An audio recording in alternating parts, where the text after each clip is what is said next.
Welcome, welcome. I'm Dr. Toni of Dr. Toni Coaches. I am your local psychotherapist, branched out into transformational life coaching, and I work with the busy, the ambitious. These are driven, impact making individuals, busy professionals like you and I. Maybe you're a parent, maybe you're a partner, maybe you're both, maybe you're a team leader. Whatever it is, you care about your impact. You care about the life you're living, and you want to be able to move forward with more clarity, less stress, more ease. If that's you, you're in the right place. Today, I want to talk about what's getting in the way of more happiness and health. And I see this so often. In fact, I've experienced it myself. And so I think it's a really important topic for us to discuss.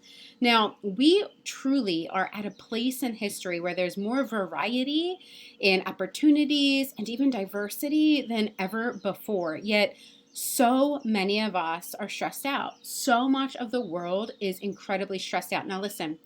Stress in and of itself is not a bad thing. It's when stress becomes chronic and you feel like you can't get away from it, like you're always in this chronically stressed out experience where stress is ruling your life. That's when it becomes a challenge. That's when it becomes dangerous, all right? That's when you enter the danger zone and you're really not living life the way it's intended to be lived, right? And we know this is happening because 2/3 of US workers who work full-time, adults, have struggled or are struggling with burnout. All right, so what gives? Why is this happening? Why are so many people wanting to feel happier and healthier, yet struggling to feel happier and healthier when there is so many more opportunities and there's more exposure to diversity, generally speaking, than we have before in our history? Maybe you have your own theory in life about why this might be happening for you, a sense of stuckness or stagnation or too stressed, more stressed than you thought you should be or would be at this point in your life. Maybe for you, it's like, oh, if I just need to complete this one last course, or I thought if I completed that one last course, or got that one last certification, then I would be happier, I would be less stressed out, or I'd be working less. Or maybe I thought if I just achieved that one big goal, then I would be in a better place and I would feel so much better about myself. Or maybe I thought if I would just meet that one right person, I wouldn't feel so frustrated or alone. Maybe some of those have kind of crossed your mind or a different version. Can you relate to any of that? You're kind of like, if I just did this, then, or if I just accomplished this, then I'd feel happier or better or healthier, just less stressed.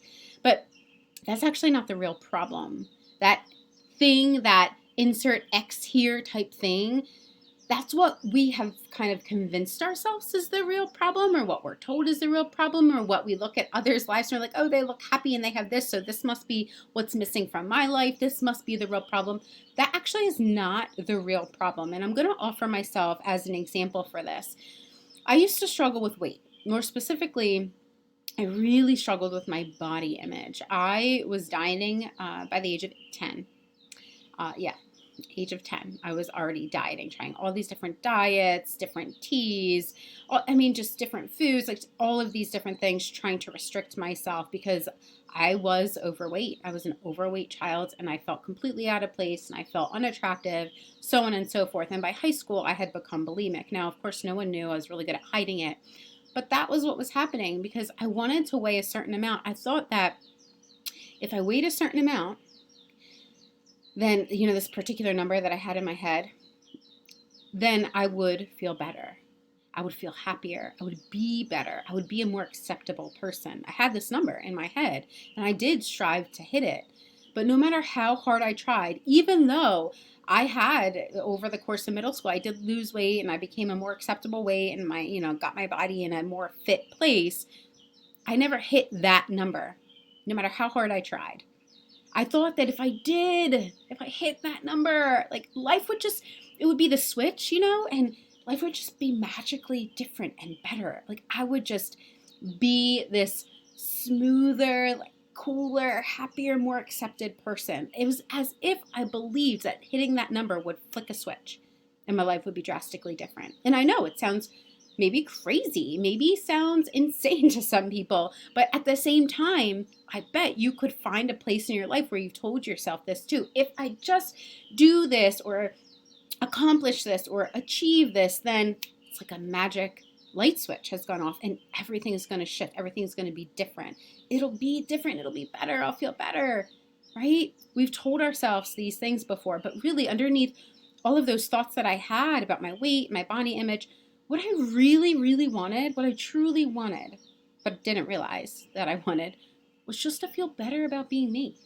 I just wanted to feel happier about living my life. I wanted to feel more comfortable in my own skin. I wanted to be able to accept myself more and accept my body more and love it and feel thankful for it. I wanted to feel better living in my body, living as me and being myself.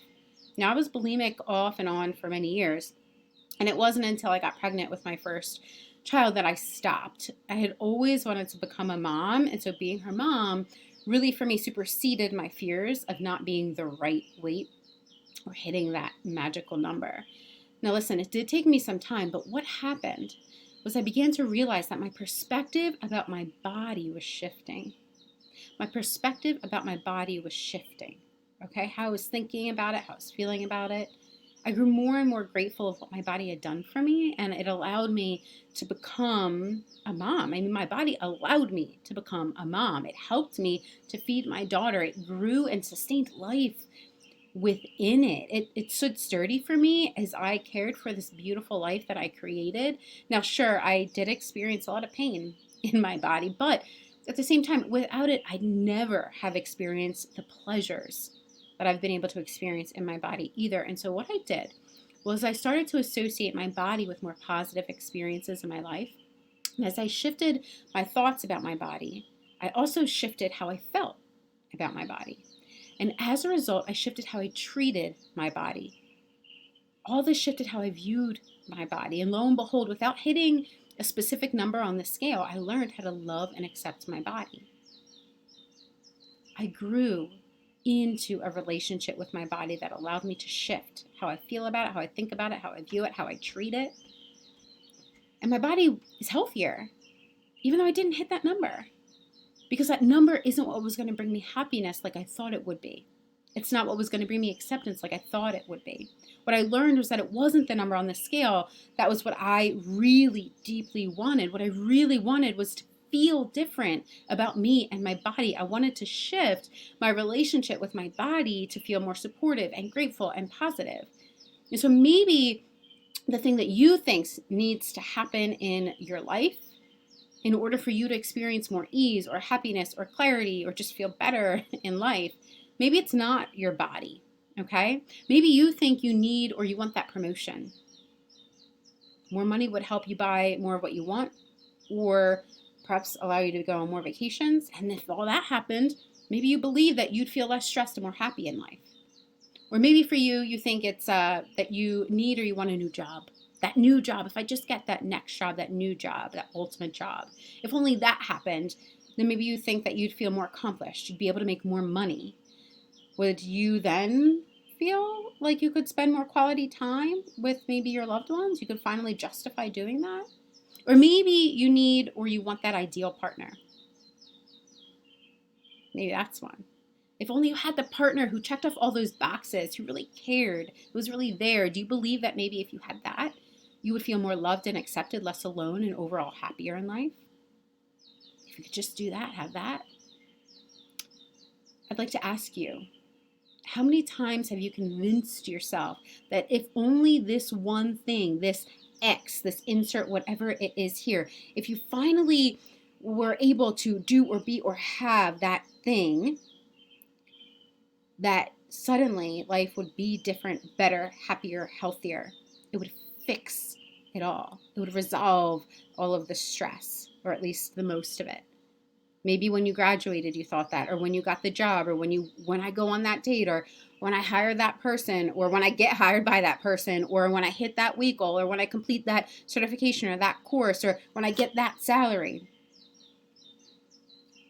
Whatever it was, have you actually been feeling better at each of those goals, at each of those steps, as you achieved those things?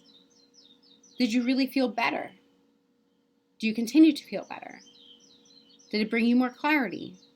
Are you stressed out less? Are you feeling more in control of your life ever since then? Probably not, at least not for some extended period of time. As appealing as all of that may sound, Achieving those kinds of goals is not going to shift how you feel about yourself on the inside. Your life or your level of happiness in the long run internally is not going to be shifted by all those outward goals, okay? If that were the case, then the majority, for example, of those who win the lottery wouldn't be reporting that they are actually more stressed and more unhappy than they were before the lottery. Okay, because beneath that thing that you say you want is something else, something even greater. And it is a desired internal experience, like wanting more peace or joy or happiness or security or confidence. While those external goals are not bad, they are not wrong. I'm not telling you never to have them. They certainly just are not going to give you that long-term fix or shift that you're looking for. Okay, you're just going to go on to the next and create another goal, hoping that it's going to fix things. And so, while certainly hitting a number on the scale may have felt like a momentary accomplishment for me, had I hit that magical number, it would not have made me feel better about myself and my body or my life in the long run. I had to learn how to change that relationship with my body in a more profound way, that relationship with myself in a different way from the inside out. And so a few good questions to kind of ask yourself and honestly answer if you want to get started with this is, what do you think you want?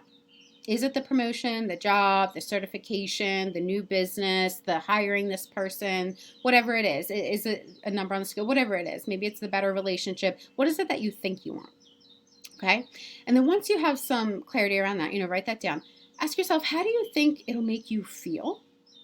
Or what do you think you will gain by having it? All right, write that down. See what comes up. Honestly answer that for yourself. All right, because the deeper, long-lasting change that actually helps enhance your life for the better, for the long run, that is what leads to more happiness internally, healthier relationships externally, and even greater abundance and impact in life overall. Start asking yourself these questions. See what comes up.